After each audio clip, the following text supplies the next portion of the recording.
I will remove the lower mount from a 150 horsepower Etec and install this new mount. Alright, this is a 150 Etec, trying to get the lower mount out.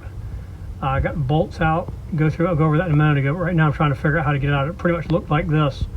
So this was all full of rubber, and what I'm doing is taking a small screwdriver like this, turning it sideways, and just having to drive it in there a little bit and keep working the rubber like that until I go all the way back and bottom out against the exhaust housing.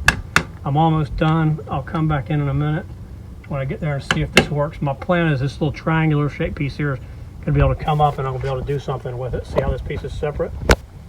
All right, there. I'm hoping that's going to come out, so we'll find out in a minute. I've chiseled all the rubber that I can get to all the way from here to here. Now we'll see if I can ply this thing up. I don't want to bang and mar this surface, so I'm just going to come up here and tap on this and see what we can do without getting all over. See, it's all lined in rubber everywhere, so it's a problem, but we've made progress. Now we just got to get this thing to come out, which is going to take whatever kind of tools you got, I think, to do it. A little bit of everything. We'll spare y'all all that. See, it moves pretty freely without marring it, because there is rubber in there. There's a rubber, see the rubber right there? Just lining it too. So I'm leaving that there to try to get this thing loose, and I'll work that out and we'll come back again. All right, it worked. I got the rubber thing out, all the rubber out from between this piece and this piece. I just pulled this out.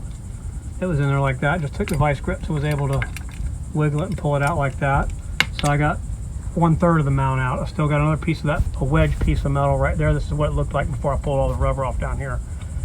So I'm going to hopefully be able to have enough room to play with this now, but I suspect it has a stud like this on the back going into the exhaust housing. We're going to find out here in a minute. So I will come back in a second. Got this little wedge out just for giggles. I took the hammer, tapped on this just to see what would happen, and lo and behold, it wants to come out, it seems. So with a little bit of finagling, it's got rubber on the back side of it too that's holding it. That's why it doesn't really want to come out. But I can keep playing this game, gently tapping it back and forth and get it out. I might be able to put a pair of vice grips on this. Let's see, it's all coming out. Whole mount is out. And that, except for this piece, that wedge piece stayed on the top. The rubber separated on that one, so I'll just take and do like I did on the bottom.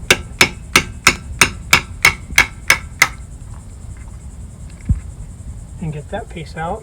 And there's a piece of rubber. As suspected, there's a hole in the back. I hope that's not going to be a problem. Clean it all up and see what I got. Get all this rubber out of here and see what I got.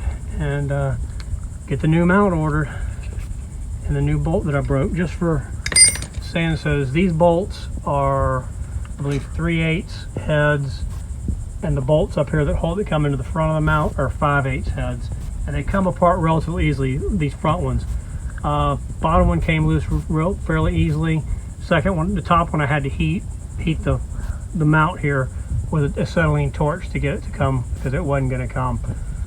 But that seems to be how you get the mount out. We will come back in a little bit if anything else comes up when we go to install the new one. Thanks for watching. Watch part 2 for new mount installation.